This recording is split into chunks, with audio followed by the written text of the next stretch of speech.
Alright, my claim is that Google is more popular than Bing. So last year, Bing did a survey stating that 2 to 1 people prefer Bing over Google. In their survey, the result was that 57% chose Bing, 35% chose Google, and 17 were say it was a draw between those two sites.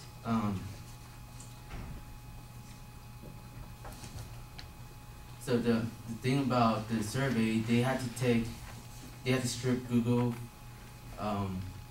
search engine all the way down to just the search, because Google is iconic and everyone recognizes all the search and like how it's pictured. So the survey is pretty much based on user preferences. So without the iconic look that Google has, it was being it was a disadvantage. Also, can I start over? Sorry. No, but you can catch your breath and start where you are.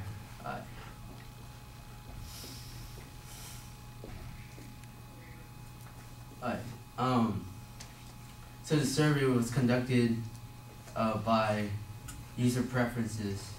So the term better doesn't mean that Bing had a better algorithm or it was faster in searching the material, the topic that you were looking for.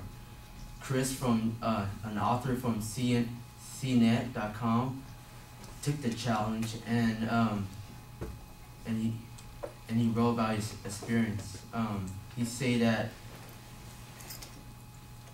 that Google was better in searching because he liked the material that showed up, the links that showed up, and that pretty much it was a tie race the whole time because you had to do 5 searches and choose which one was better. So pretty much it was the user preferences.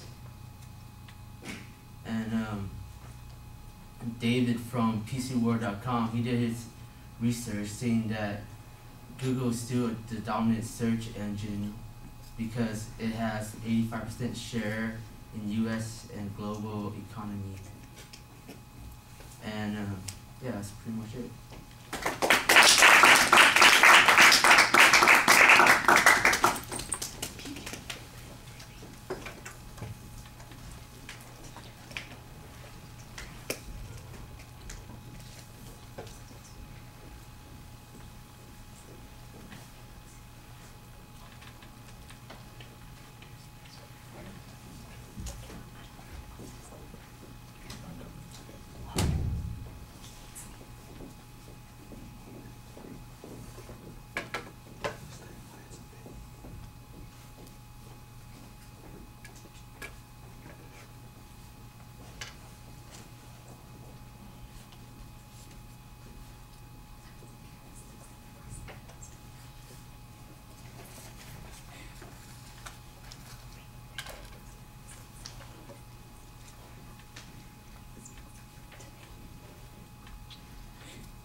I thought that the comparison was fine. I'm not sure that there's a lot of controversy about it, especially when you talk about that last percentage on the users. But it's worth talking about since there's obviously a competing company there. That's fine. I didn't quite understand what all of the information was about how the survey stripped Google of all of its iconic elements and and why that was important to the information that you were presenting. That seemed to get you off topic, and in fact that's part of the reason that you got a little bit lost. So you probably can trim some things out of the presentation and make sure that you're only including things that focus on the subject that you're talking about. You've got a statistic that you start off with, then you've got a couple of pieces of testimony, one of which also follows up with a statistic. So I actually have you checked off with a couple of statistics and a couple of pieces of testimony. I'm not sure I have anything that fits into one of the third categories. Maybe something there fits into one of the example categories. I'm just not sure that you identify it fitting in that category, and so it's a stretch for me to give you credit on that. Like I said, I thought you cited the evidence pretty well. That first, the survey citation, I think needed to be a little bit sharper.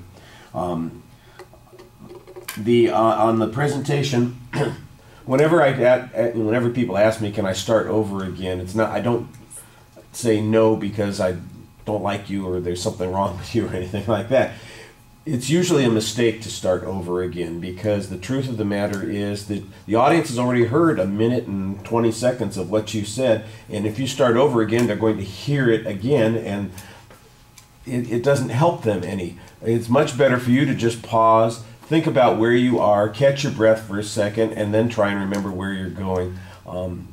There are all kinds of analogies and metaphors that I would use here about starting over again, and it doesn't work in other circumstances either.